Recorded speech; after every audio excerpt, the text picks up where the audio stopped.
This has been one of the most contentious recordings we've ever had.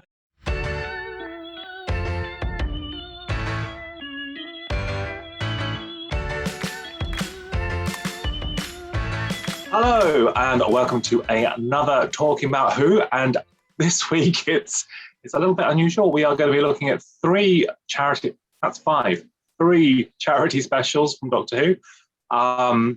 If you like this or if you don't, click like and subscribe and put your thoughts in the comments below. I'm PBal, Paul, whichever you'd rather. I'm joined as ever by... Hi, I'm James. Hi, everyone. And hi, I'm Jason. Good to be back. Well, sadly, for our first one, I actually haven't got my cardboard specs because they're at Mum and Dad's.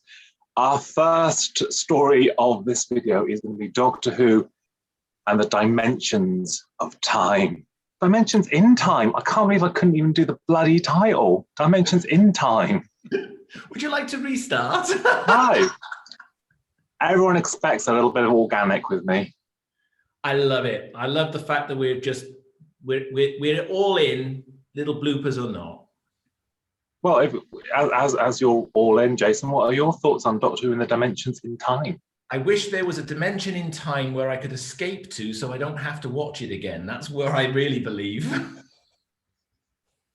Do you know the phrase, haters gone hate? No. Look, it's what it is. I mean, all of the ones that we're reviewing today are all part of sort of, good charitable events, and therefore, Doctor Who has a history of wanting, Doctor Who fans in particular have a history of wanting to support all these good causes. And I think it's great that in amongst these, we've got some really good little mini one-offs that showcase Doctor Who.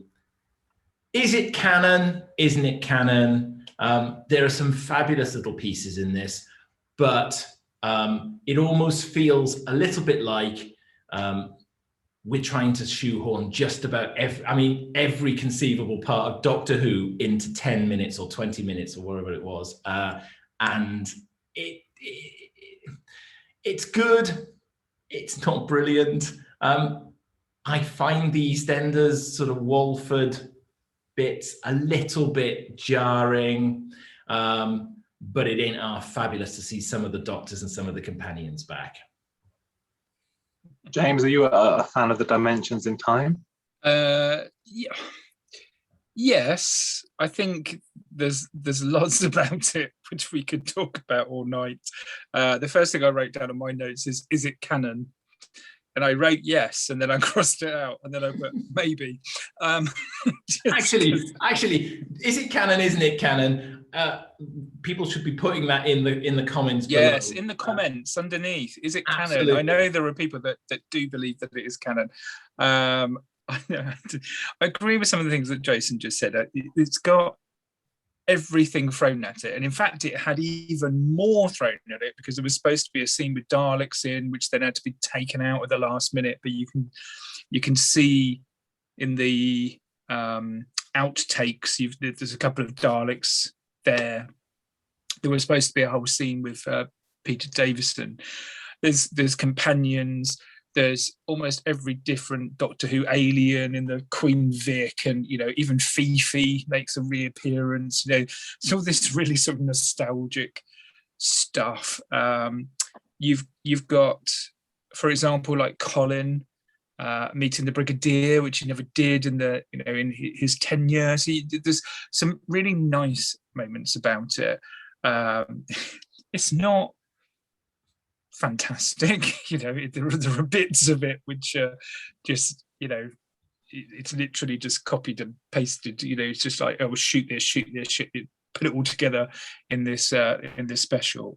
But I think for me, it's symbolic of some people's last appearances in Doctor Who as well. So I think there is an element, whilst it's chaotic fun, and you could argue whether or not it's true Doctor Who or not, I think the fact that you get some of the last ever performances from people in this, and it was again in that strange limbo period where we didn't have a Doctor Who series, we didn't have the movie by this point, on the horizon. So it was kind of like, we know Doctor Who's not really going anywhere, but let's just have a bit of fun and do something for charity.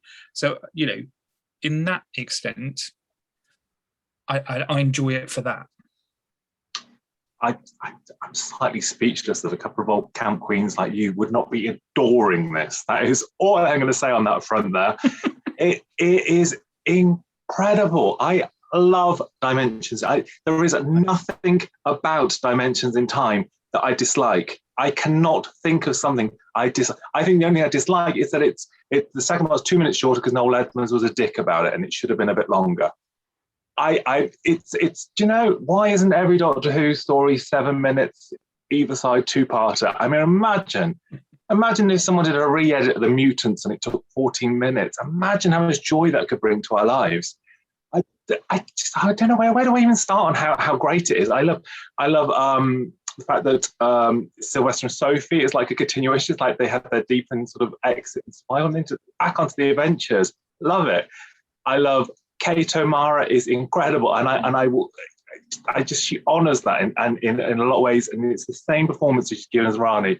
There is a beautiful outtake because there's quite a lot of footage on YouTube. There is a lot. There's a lot. I've sat through the studio recordings of this. I've sat through the studio recordings of this story, and there's a great moment where Gary Downey goes up to Kate O'Mara and goes, "Bit less camp," and she goes, "Less camp." It's a camp show, or I've been delusional all these years. It's like, yes.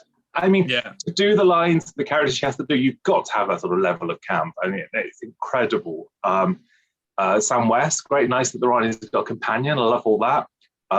Lovely to see Andrew Beach behind a roundel. I mean, there's just so many things. Tish Dean in a great big wig with Sarah Jane Smith. I mean, who could even dream of such glory? Pam St. Clement getting hustled by Perry and Nissa. I mean, it's a fusion of greatness. It is a fusion of so many great things. Every time you think that bit's incredible, there's another bit that's also incredible. Romana skanking about in the garage with the Mitchell brothers. Yes. I love that Romana has broken into the garage to talk to the Mitchell brothers. It's incredible. Frank Butcher, I've seen them thrown out of the Vic, but never dragged in. It's everything you could want. That's a good line. I like that line. Yeah. The funny thing is, I mean, I remember when we did Debbie's book with her, we watched pretty much everything we could watch Doctor Who wise to try and, you know, make her remember something. And we watched Dimensions in Time with her, and she just sort of sat sort of quite transfixed for sort of 8 minutes where it was. She looked at me. That wasn't very good, was it, dear?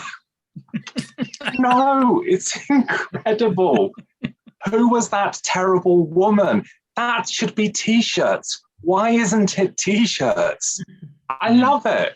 And the fact that it's so kind of crazily shot, because they keep having to swoop around to make you feel that those 3D specs are working, even when you sort of know they're not.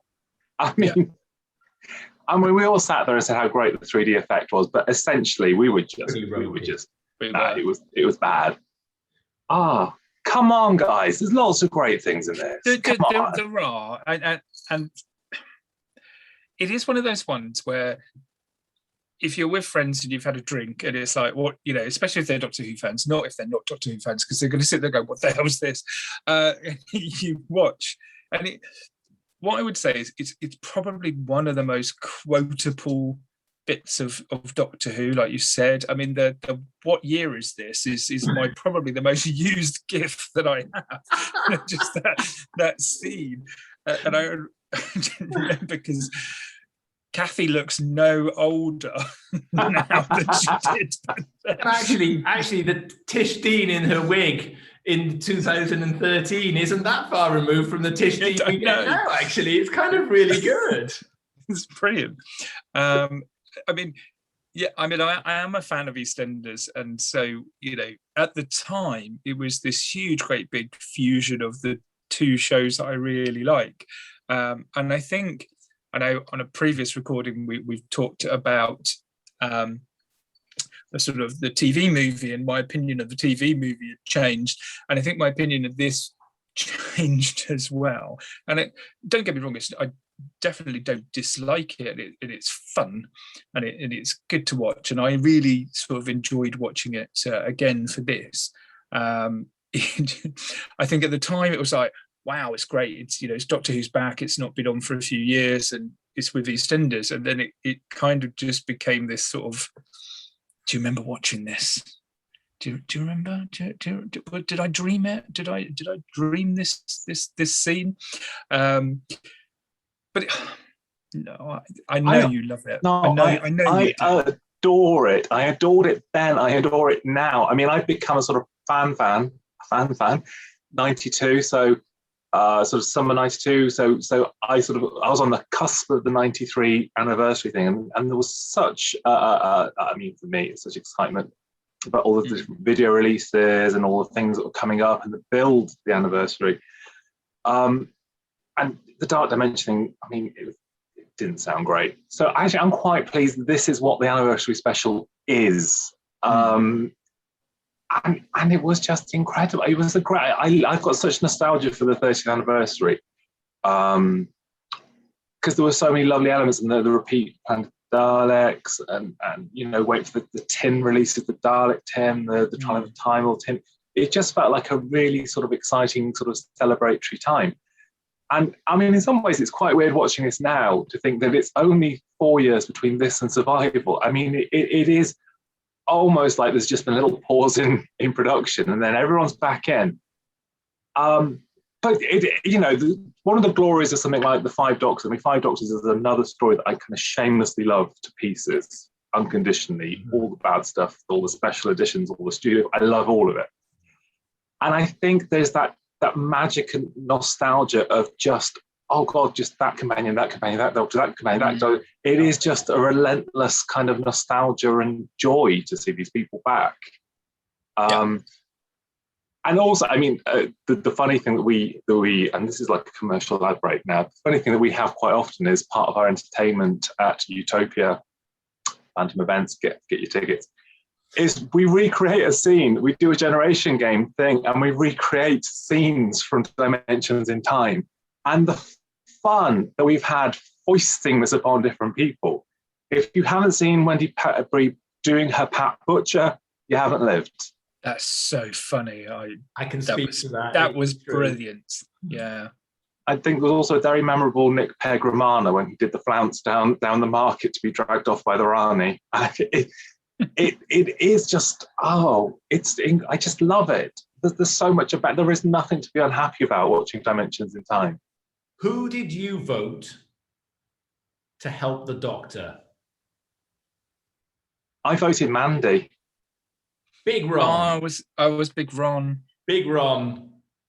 Yeah, you two look a bit more Big Ron than Mandy. You look like you go down that route. It was like the first version of the Brexit vote. It split the nation. It split the nation. It still divides it today. There are people that want that revote, demand the revote, get the cutout. But you can see it, can't you? Ron. Justice for Big Ron. Well, Big Ron had already been in Doctor Who, hadn't he? He's in Destiny of the Daleks and a couple of other bits and bobs, isn't he? Theme tune. The theme tune. Oh my goodness, how incredible is the theme tune? Big house, little house. That is incredible. It is. It's very good. I think I'm more enthusiastic about Dimensions in Time than any other Doctor Who story. I cannot believe how energetically passionate you are about this. It's brilliant. Has the top score gone up? I mean, are we allowed to score more than a 10 this time out? If I could score more than a 10, I would score more than a 10. I don't think I've been this enthusiastic about anything for about 20 years. There's nothing to not love. I've watched the studio sessions. I will give it some more credit. So with my little factoid. So this was watched by 13.8 million people and was held the #1 spot for the most watched Doctor Who episode. Quite rightly so. If you were going to show any Doctor Who fan a Doctor Who episode to introduce them to the series, Dimensions in Time is what you show them. okay, we put the wind effect in there. That wasn't an entirely serious thought there. That was a little bit of a joke there. I mean, it doesn't make sense, but oh, crikey, who cares? And I love that kind of mishmash, kind of all the different people that could bring a monster costume brought a monster costume. So you don't even have like a kind of, let's have a set of Cybermen doing this or something. It's just, what have we got, lads? But can you bring Fifi? Yeah, that's fine. Can you bring Zog from the Ultimate Adventure? Yeah, I've got Zog. And they're just all there. It is brilliant. It is such a rogues gallery of different aliens popping out of every window or doorway. You're just like, did I just see that? And it's brilliant. It's like playing at the Hangochen exhibition. It's just that kind of coming true. It's incredible. Seriously. And Bessie, you get Bessie as well on top. You get Bessie on top. They in a helicopter flying in. Yeah, isn't the story that they basically overspent a lot of money getting that helicopter so that they didn't actually earn any money for children in need? I'm sure the kids got fed. I'm sure the helicopter was fine. It's true that there was something for everybody, though. And to be honest, having all the doctors and all the companions and, watching it back and watching Liz and Debs, it is lovely to go and just wallow in that, though, a little bit as well, isn't it? I think the funny thing for me, slightly with the 30th anniversary, I think John and Liz were the anniversary duo, weren't they? Because they had this and they had Paradise of Death. And so it felt very much that they were the sort of current team. I can remember, I think it must have been Monopticon the year after I went to my first convention. And John announced himself as the current Doctor. And he loved that. I mean, it's great, but it did feel like they were the team. So much to love there. I mean, actually, if anyone does want to look at the outtakes on YouTube, they're quite easily found. John Pertwee, the amount of takes he does to do. Oh, that scene with them. Yeah. It's time for you to start losing. Sorry, you said cue, not start. Action.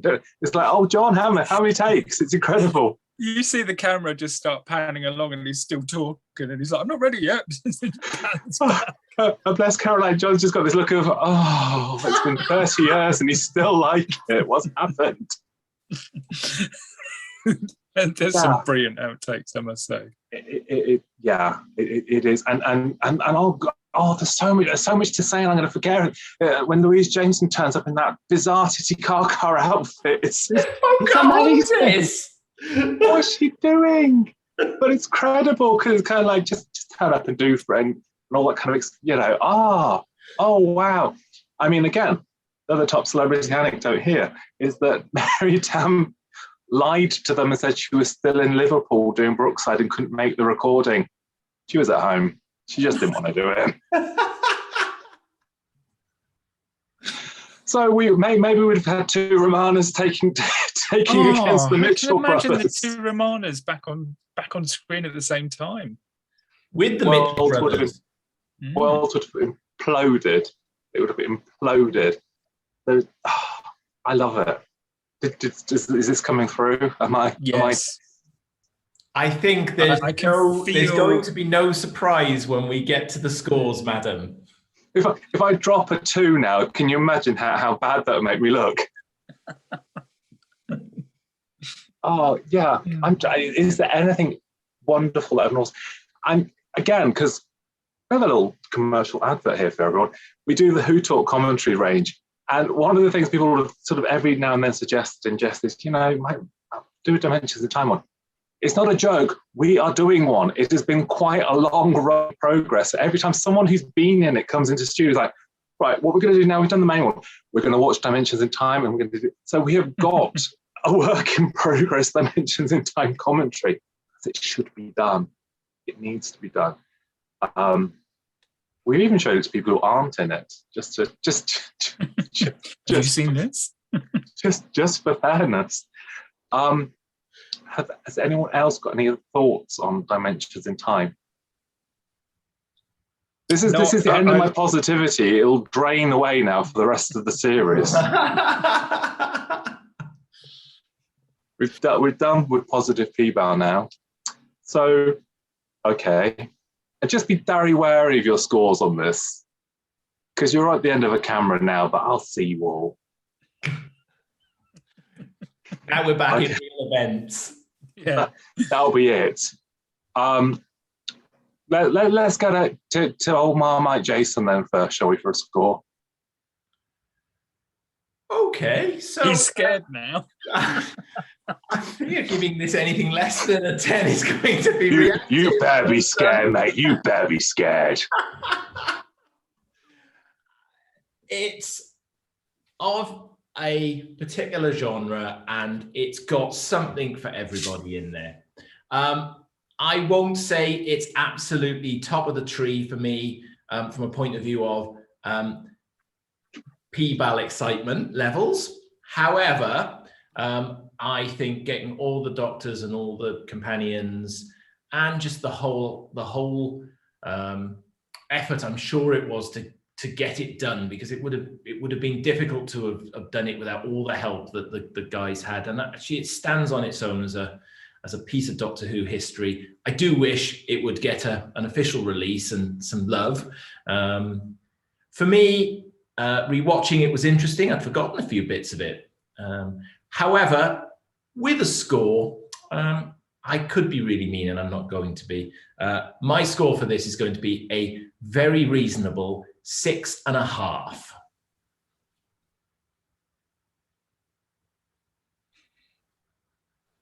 Do you know what? The silence there, Jason. I sense the silence. I sense this. You're dead to me.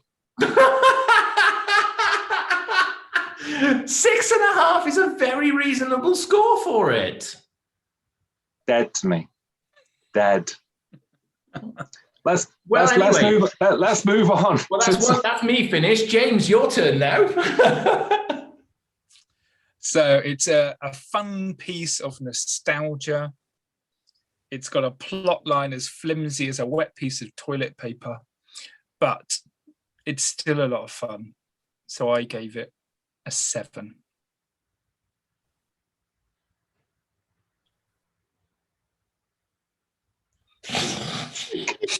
Can I just clarify here that a 7 is only a fraction above the 6.5 that stingy old Mary gave it? I mean, I'm willing to accept all points of view on this situation, but if you'd like to reconsider your scores, you know. I've checked and I've recounted, and I'm afraid Big Ron did still not win, so it's sticking with a 7. I mean, if anyone does come to one of our events and either of these gentlemen have got any form of bruising, wasn't me. We're a fun and inclusive team, and we all get along very well together, as a caveat. Well, we used to. We used to until about 2 minutes ago, and it all went downhill. That was the end of Phantom, that was. Oh, this could be the very last video then. Well, I mean, I'd like to expand beyond the realms of the scores I'm allowed to give this. It is never too early for a 10 from Shirley, and it's 10 points. 10 points. I would give it more if I could. Give it more. It's standalone. Give it more. That's no. I think even with the realms of this, I think you've still got to be sensible out. You can't go past the 10. That's just you've got to have rules, Jason. You've got to have rules. You have indeed, and I think 10 for you. I can really feel that it was going to be a 10 right from the get-go. Which gives Dimensions in Time 23.5. That's all right. That's a really good score. That's a good score. I think it's going to I think this is going to top the poll here somewhere along the line. I mean, it'd be a better score, if you two were more reasonable. But we live with that, and I respect your opinions, even if you're both wrong. I voted for Big Ron, and I'm leaving it at that. Yes, I know. 30 years of hurt for Big Ron. Okay, so we move on to our second charitable production, which is Doctor Who and the Curse of Fatal Death. So, James, do you want to kick us off on the shall I start with that? So we have Mr. Stephen Moffat writing this, and you can struggling already to say nice things about it, aren't you? What? There are some things I do really like about this, and it's very.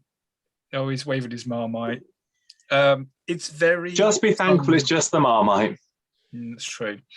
It's very tongue in cheek. I find this whole sort of special is just basically taking the mickey out of Doctor Who a bit. You've got the Master, who's overly camp. I know we talked about Eric Roberts on another one of these recordings, but this is like uber Eric Roberts in campness. We have the time rotors flying up and down really ridiculously. The endless corridor scene where they're running down the same corridor again and again, and the repetitiveness of the Master falling into the sewers and popping back up again. The timey-wimey stuff. Oh, I went back and bribed him, and I went back and bought him breakfast, and I went back and slept with him, or whatever it is. Just like this continuous one-upmanship with the Master. The first female Doctor. I mean, we know how controversial that's been of recent time, but here it was back then. Unlike when I was talking about the TV movie where they took all the stuff and was really nostalgic, this is where they take all the stuff and just take the mickey out of it and play it to the nth degree. Some people will hate that. Some people will take the joke. I wonder which category you both fall into. Let's see which category Jason falls into, shall we? Well, I fall into the category that it's again, it's another comic relief. It's a standalone piece, and there are some genuinely laugh out loud moments in this. I like you, James. Those time rotors and the speed that they're operating at are quite eye-watering at the very least. I mean, you talk about the Master there, and I think I said in the previous video that we did around the TV movie that I didn't quite get Eric Roberts' portrayal of the Master, which I know was met with some incredulity from you two. But I kind of liked Jonathan Pryce as the Master. I thought he was pretty good, and it was quite a camp performance, yes, but in keeping with the general feel of this. I think Rowan Atkinson did well. I think generally, I think it was quite a funny piece. The gags are there, the timey-wimey stuff is there. It's a bit like I think I'm probably one of these people that doesn't like comedy Doctor Who, possibly. So some of it does get a little lost on me. However, this didn't disappoint, and as 4 5-minute episodes, I think stands well alongside some of the others that we're talking about today. I concur. I like Jonathan Pryce. I think it's a good turn, actually. I think he does a standard performance. I like that. I like his performance. Do you know what? I don't mind comedy Doctor Who. I could watch, Time Flight all day long. I don't find it funny. I think that's probably, it feels slightly like someone who's writing a student production and thinks they're cleverer than they are. I don't like, it all seems very obviously done. Instead of the humor rising from the situation or rising from how something is it is all done in a very obvious, very sort of slap your face kind of way. And personal preference, the fart jokes and stuff do nothing for me. It's kind of like, I'm an adult. I'm not sure farting's going to make me laugh. It's fun. I know it's a comic relief, and you can hate me for being a miserable old git. I've had all my positivity. It's gone now. It went in 3 dimensions on Albert Square. So to me, watching this was a real struggle because I didn't find it funny. I didn't think it was witty, and yet, ironically, there were lots of really great performers. And I think Rowan Atkinson does a good performance. The funny thing is, I suppose, that the sort of bigger joke, which might be slightly lost in this period of time, is that Julia Swallow was always in the papers as going to be the next companion. and the Doctor was always going to be Hugh Grant, Richard E. Grant, Joanne. The casting was incredible in terms of saying all these sort of rumours. Here they are. And actually, it's quite nice. I mean, the Jim Broadbent one's the only one that's played specifically to be, I'm doing my Jim Broadbent comedy performance, that's fine. But the others there's all just little vignettes of what they could have, Richard E., going for it, and Hugh doing the Hugh floppy thing. And they're all, I was going to say, they're all called. So there's the quite handsome Doctor, the shy Doctor, the handsome Doctor, the female Doctor. That's what they're actually credited as. So their personas, like you say, are just spot on. And that's great, and they all do great turns, and I think that was all very fun. I mean, the thing that really struck me as an old grumpy boots here is that Stephen Moffat's basically mocking Doctor Who, and that's the joke. He's mocking the timey-wiminess, and that I went back and did that, and and then that's how he does his bloody series, how he show ran it. I'm Absolutely. Like, you have mocked this for comic relief, and then taken that as your schematic to run the show. I don't understand. If you thought that was so funny and such a bad parody of, and that was the joke, why was that your go-to for making the series? And haters going to hate on that, and put the comments in there. But that was the thing that really hit me, I think, on that. I mean, there are some Moffat bits that survive into when he became a showrunner. So you've got the never be cruel, never be cowardly. That's taken from there. There is Tercerus is a planet that's mentioned in the Deadly Assassin. So there's a few bits there, but you're right. And this is where I guess I fall on this, is I don't mind seeing a parody of Doctor Who, whether it's funny or not, but it's the fact that he then went on to be showrunner and then put that into the actual show. Or the elements that he was mocking back then, it was like Time Lords being a woman, for example, he created Missy, if you like, later on. The elements of the timey-wimey stuff, things being undone. He was really sort of poking with a stick here and saying, well, that's ridiculous, but then ended up doing it. Well, the Daleks with the Dalek, the plunger arm, and you get the Dalek eye things coming out, don't you? And you do. Come on. You do, in Asylum of the Daleks. Yeah. It's interesting how much you went back to a parody to go like, this is a great idea. Let's roll with this. I'm gonna steal that. Surprise there's not a crack on a wall somewhere in this show.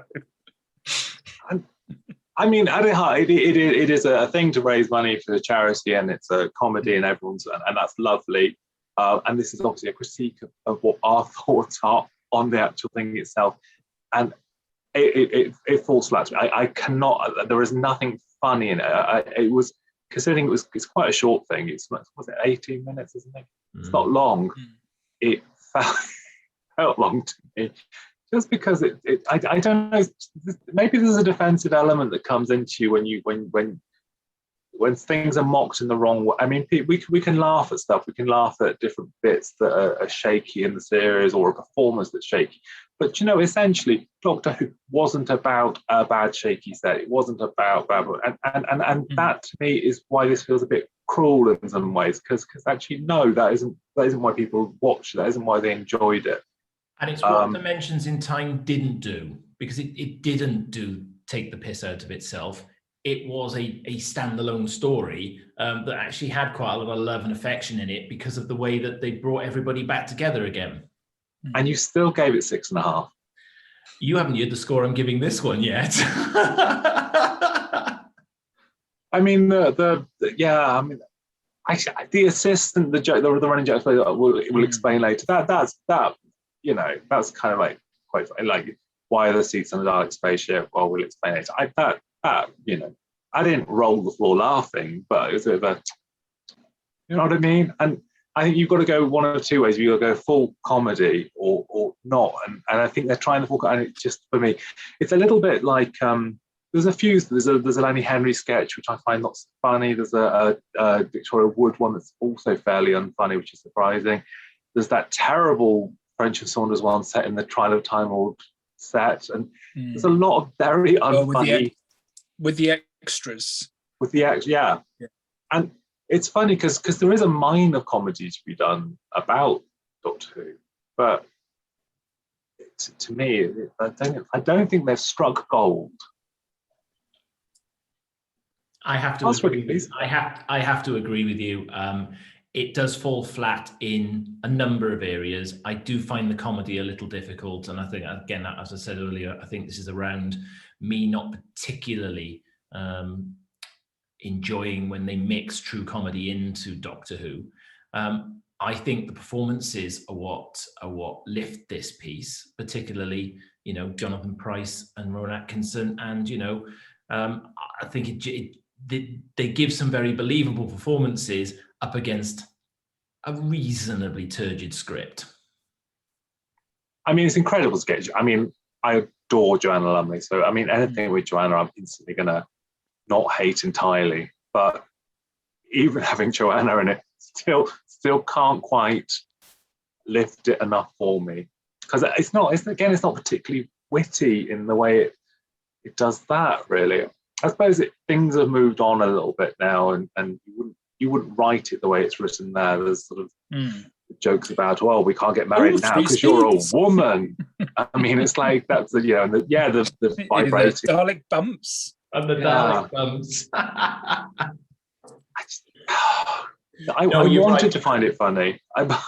There's just it's not like After Henry. It's not a laugh a minute. After Henry is considerably better. It is. That's what I'm saying. No, sadly, we never got to see Joan Sanderson's Doctor, which we can all be sad over. Do we have any more thoughts on Doctor Who and the Curse of Fatal Death? Is there any nice? Have we got anything positive? Let's think of a positive. I don't mind it. Is that positive? I agree. Some of the performances are really good. I like the idea of the different Doctors. You know, they're only on screen for like a few seconds, and they get the characterization really, you know, really good. When Richard E. Grant that comes out and licks the mirror. He does lick the mirror. Licks the mirror and then dies, and you know, Hugh comes out with his big floppy hair, and you know, I think it was done with the best intentions. I think they wanted to do kind of like a, you know, what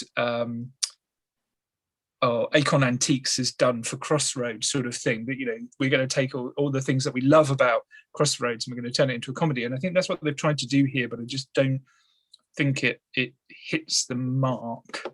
Some bits I smile at and I think, yeah, that's what Doctor Who does. And other bits I'm just like, this is almost to sort of comic strip humor rather than nostalgic, lovely humor, if that makes sense.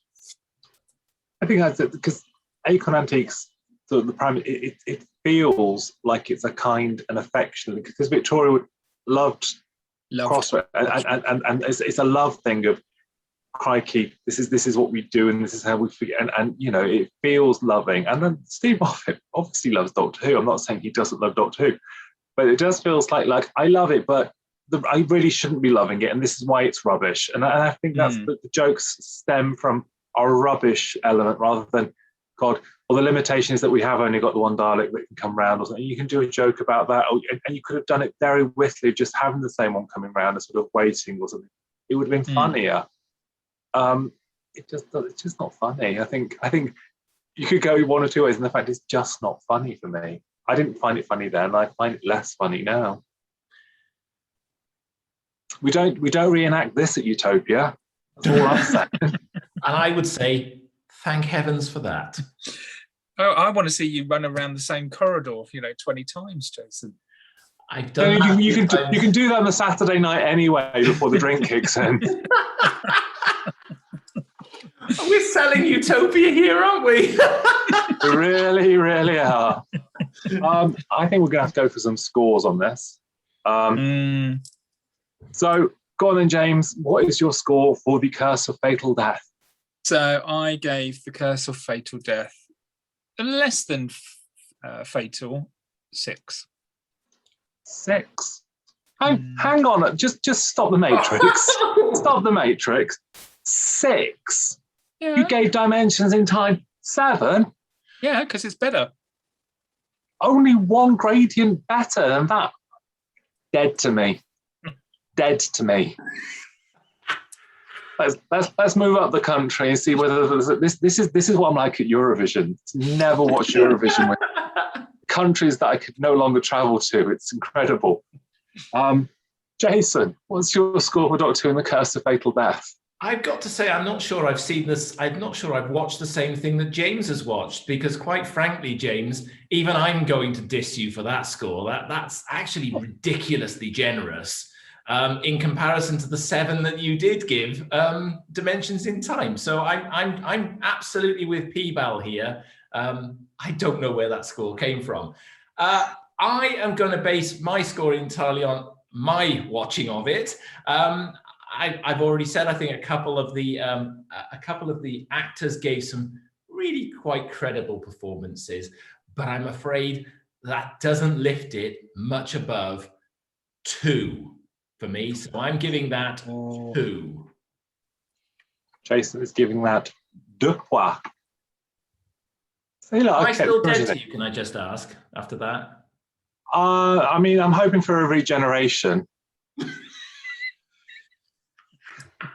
If you make the death moan, you might just change into someone. I won't say who. Joanna Lumley. Oh my God! Please turn into Joanna Lumley. I could carry that. I'm sure I could carry that off. Turn into someone younger. Turn into Joanna Lumley. Okay. So anyway, thank you. My score.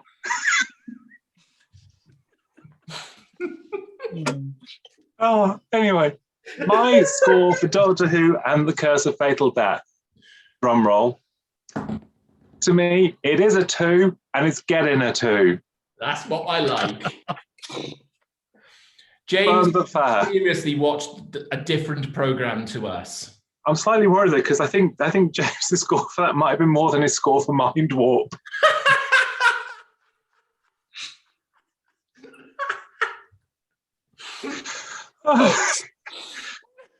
Which speaks volumes, maybe. So that gives the Curse of Fatal Death a resounding 10 points. That's way too generous for it. That is too generous. Can we knock some points off in some way? Can we not check? It wasn't even 3D. You didn't have to wear specs for it. Can we not have an independent verification of the scores? Maybe a VAR rerun of this or not, just so that we can at least... Look at you pretending you watch football, Jason. What's that about? We'll have an independent inquiry. We'll get James sucked out the time stream. He can watch a previous video, this video, and a future video, and learn his crimes.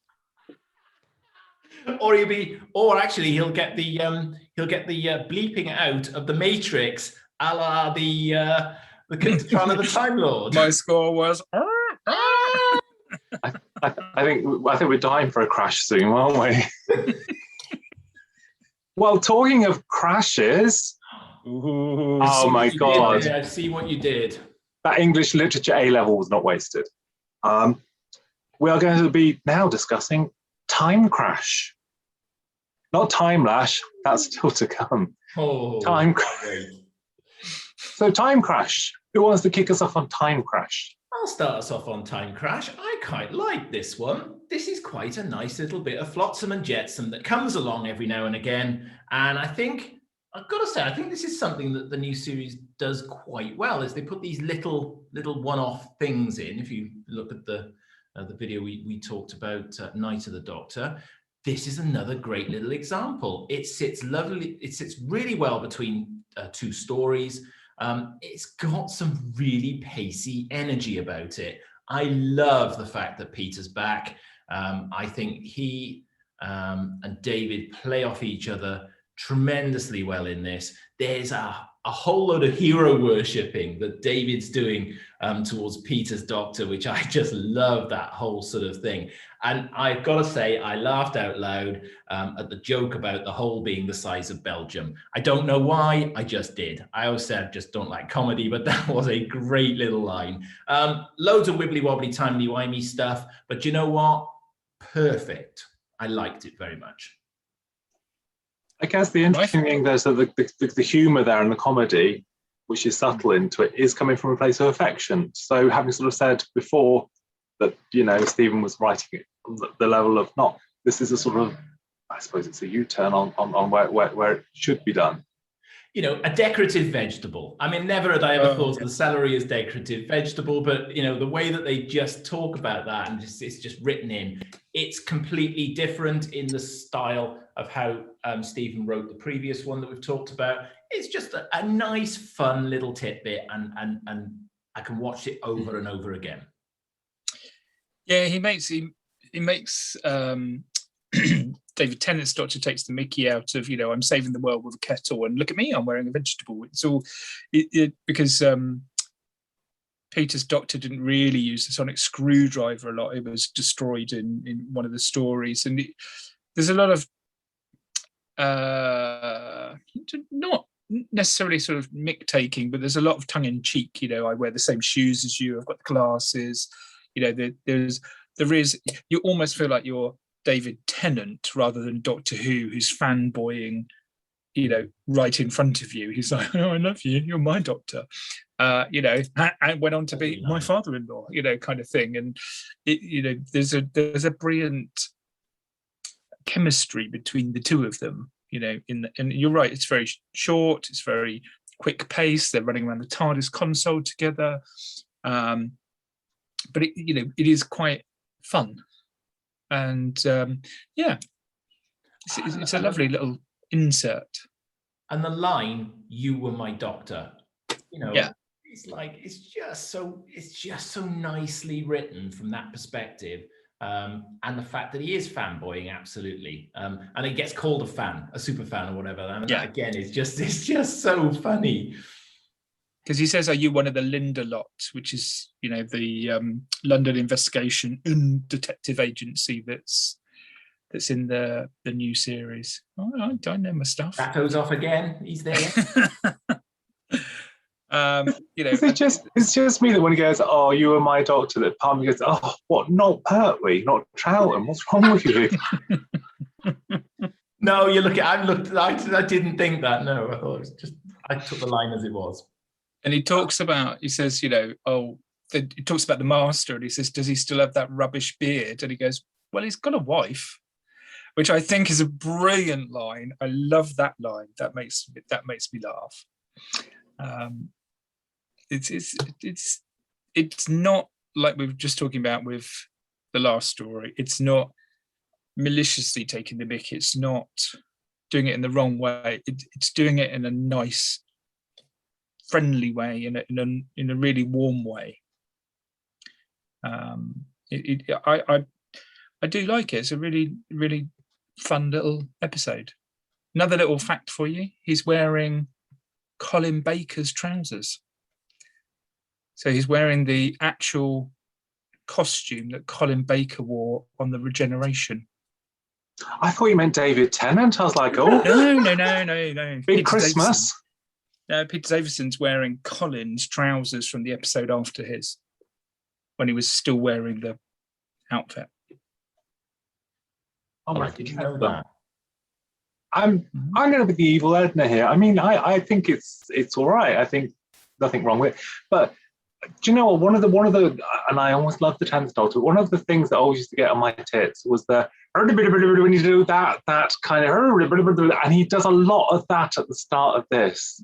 Does that make any sense? That was a bit like I think about Wurzel. Brilliant. He does that, and he does that kind of, I'm kooky and enthused, and that really, really did get on my tatters. And so that was not a favourite. I think when he switches into serious mode halfway through it, I think that's when it's all right for me. I'll go out on a limb and I'll say that Davison gives a better performance in this and Dimensions of Time than in pretty much any other Doctor Who story that he's in, save Case Van Drazani. So it's interesting that it took him 30 years to get there, but he does get there. It's a nice little piece. I mean, you know, as a prequel to Doctor Who meets Kylie, it's a nice sort of segue. Shame not to get Danny, maybe. Always the bridesmaid. And again, I mean, if I were to be a commercial-minded sort of person, I would mention that a forthcoming, I mean, even imminent Who Talk release features a commentary for this. I can't wait. From the lovely Graham Harper. Graham, directing this. Graham is the most incredible of people. I mean, I was enthusiastic about Dimensions in Time. That's about a tenth of the enthusiasm that Graham has for everything. He's incredible. And I mean, brilliant to have him, you know, back on the new series and doing all that, because he's so good at what he does. And he is pretty much, whenever we talk to him, he's always everyone's favorite director to work with as well. So, you know, lovely guy. So, would we have rather have had any other Doctor in there? James would have rather have had Paul McGann, I bet. No, it's fine. I got my Paul McGann payoff later on. It's very nice to have Peter back, and yeah, no, it works really well between the two of them. But you could have Tennant could have gone, where are you at now? You in your Chris period, and it'd been like, oh look, it's made Big Finish more canon.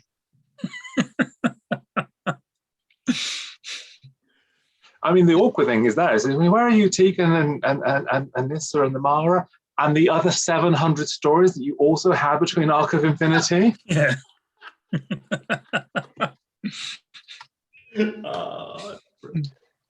But no, it is. I suppose it's always a sort of boom with the nostalgia if you get someone back, and you know, so there is an instant. And again, it's that slight thing we've discussed before about bringing elements from the past, and the new series did it so well because it sort of gradually introduced new elements to the point now that people love that retrospective sort of heritage and nostalgia, and they love then. But you've got to do it so well that if you don't have the backstory, that you're happy with the story. And I mean, obviously everyone knows there's previous Doctors, but I think this is sort of one of those little, you know, elements where you can say it's nice to have some from the past back, and people will appreciate that. And again, you know, when you reference Cybermen, Mara and stuff, if you haven't seen it, it's not going to ruin your judgment. If you don't know who Tegan and Nissa are, it's not going to end the episode for you.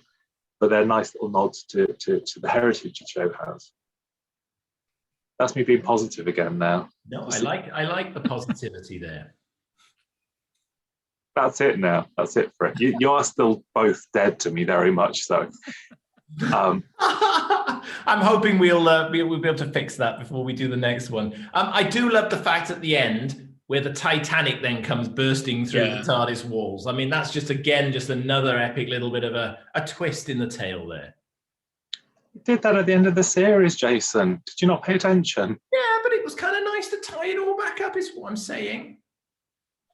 Didn't you watch the whole of season 3 in preparation to Time Crash at the end? This moment, yeah. I'm afraid I didn't know.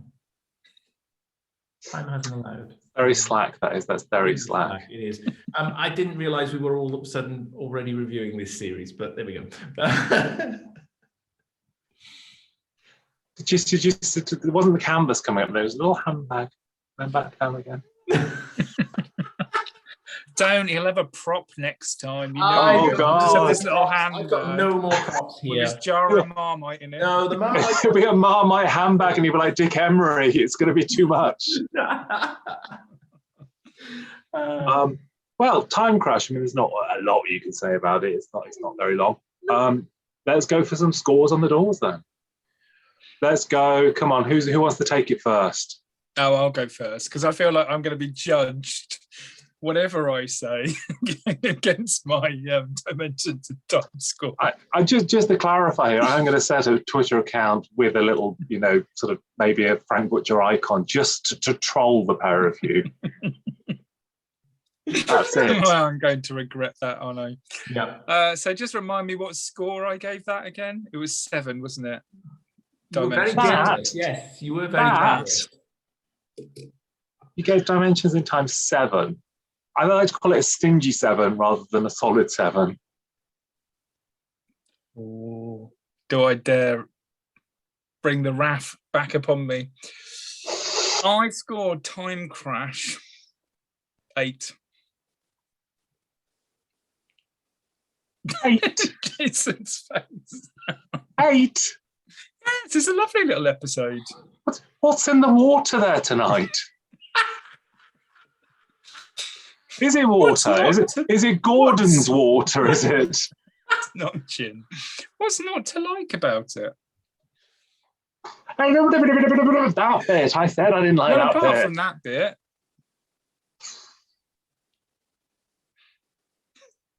You weren't dead to me. You weren't dead to me before you cremated now. That's it. You're just blowing in the wind. Oh, dear Lord. We respect everyone's opinions here, obviously. We do. Apart from mine. Very inclusive. Apart from yours and apart from Jason's, I respect everyone's opinion. You see, I'm in danger here because I'm doing a bit of mathematics right now, trying to work out where my score is likely to put this. And hang on a cotton picking second. Is this like Cliff Richard at the Eurovision? Are you Spain trying to take it? I'm sorry, we can't give you our votes until everyone else has scored. Oh yeah, we know where this goes. Justice for congratulations as well. No, it's not at all. I'm going to be the score I'm going to give it will be reflective of how I thought of the story. I think, James, you are certainly, I have to say, in good spirits there tonight. Generous 8. Time Crash is a nice, fun little vignette and works really well. I kind of like the interaction between David and Peter. I think it's good, solid, all-round piece of filler Doctor Who. And I've decided that the score I'm giving it He's still calculating it in his head. I'm not calculating it. I can't talk. I'm calculating. Everyone's on the spirits tonight. And the score I'm going to give it is a very reasonable 6. 6. You sure? Yes, I'm absolutely sure. A very reasonable 6 because I think it's a good middle of the road vignette piece. Right. Well, that means the deciding vote comes to me. As it always does. It always does. I'm the only fair and impartial person here, you see. So you've calculated how many points to give it. I could show you my very sophisticated pad that's got the original scores on it and what I'm now going to give it. No. The score I'm going to give Time Crash. There's nothing particularly wrong with it. Nothing that makes me run away and want to watch it over and over. It's good to have. It brought back number 5, and I'm giving it a 5. Oh, you where you've gone with that. I love where you've gone with that. 5's in it. Thank you. Giving it a 5. I love that. If it had brought back Sylvester, it would have had a 7. Very fair. So that gives Time Crash a score of 19. Is it a winning score? No. Should it be a winning score? No. Facts is facts here, folks. So we're over to our rigged jury. This is almost a comic relief-esque piece we've done this evening, isn't it? There's more comic relief in this piece than there is in the Curse of Fatal Death, and that's for sure. Oh, and that is for sure. You're absolutely right. I'm even tempted to take my score down for that. I think we should take our scores down because James has overmarked so badly. He's like a bad adjudicator on the GCSEs. Oh. I mean, I might nearly have given it a 0 just to try and help balance the world back out again. Whatever he's drinking, I don't want it to burn my mouth. I'll send a bit of this your way then. Toilet cleaner? Yeah, what was that? Jason's drinking toilet cleaner. No, I'm not. It's a little bottle of Blossom Hill here. Oh. He's a 19-year-old girl going to Weatherspoons. Are you being sponsored by wine and Marmite? No, he's just pickled. I might well have signed a deal here somewhere along the line. He's pickled in time like a gherkin in a jar. Well, even that would be better than the curse of fatal death, quite frankly. So our top three of this endeavor, I'm calling it an endeavor. Curse of Fatal Death got 10 points. Time Crash got 19. And the winner with 30, the full score, 30 out of 30 from all of us, maybe more, Dimensions in Time. Woo! Who knew? Justice is served. I mean, all I'm saying is if we start recording in 3D, I'm going to have to keep doing that just so everyone gets the effect. Be great. I don't want to have to try and age Jason up though for the videos. Yeah, I need to get a little bit closer to my age because my playing age is obviously different to my normal age. And the quality of your goods, madam, means they're very overpriced. Madam, that's very rude of you. Yeah, what do you mean? Anyway, I'm not going to get into a quote of Dimensions in Time. Thank you very much for joining me. Thank you to James and to Jason. Yes, thank you. Yes, absolute pleasure. I thought there was going to be some sort of sarcastic comment coming after that. Just to I mean, they're both dead to me. So future videos, we will have new contributors who are better scorers. You know, maybe with a bit of discernment. I don't know. So anyway, thank you very much, and don't forget, click subscribe. Write nice things about Dimensions in Time underneath, and I'll like them. I'll get an account and I will like them. So goodbye from me. Bye bye. See you soon. Bye.